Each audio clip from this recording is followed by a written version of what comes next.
দেশের ইতিহাসে অন্যতম দর্শকপ্রিয় নাটক যমজ। অভিনেতা মোশাররফ করিমকে নিয়ে এই নাটকটি নির্মাণে বাজিমাত করেছেন নির্মাতা আজাদ কামাল।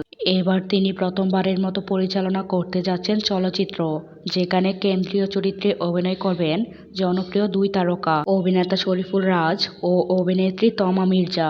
সিনেমাটির নাম রাখা হয়েছে চক্র। এটি নির্মাণ হচ্ছে সত্য ঘটনা অবলম্বনে। প্রাইম মিনিলার ছবিটি ফুটে উঠবে দেশের ইতিহাস ঐতিহ্যের আকৃতিম মেলবন্ধন। তবে এই মুহূর্তে সিনেমাটি সম্পর্কিত কোনো তথ্য প্রকাশ করতে চাইছেন না পরিচালক কিংবা অভিনয়শিল্পীদের কেউই।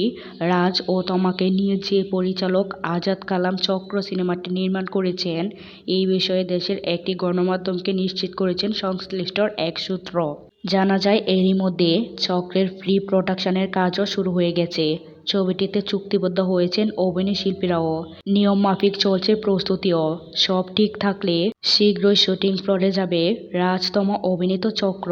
চলচ্চিত্রটিতে শরীফুল রাজ, তমা মির্জা ছাড়াও অভিনয় করবেন আফজাল হোসেন, রেহনুমা মুস্তফা, জুনা চৌধুরী, প্রাণ রায় সহ থিয়েটারের এক ঝাঁক তরুণ অভিনয়শিল্পীরা। সূত্রের মাধ্যমে আরও জানা যায়, অভিনয়শিল্পী বাছাইয়ে এই সিনেমায় থাকছে বড়সড় চমক। রাজ তমাদের সঙ্গে এই সিনেমায় দেখা মিলবে বিদেশি একজন জনপ্রিয় অভিনেত্রীর।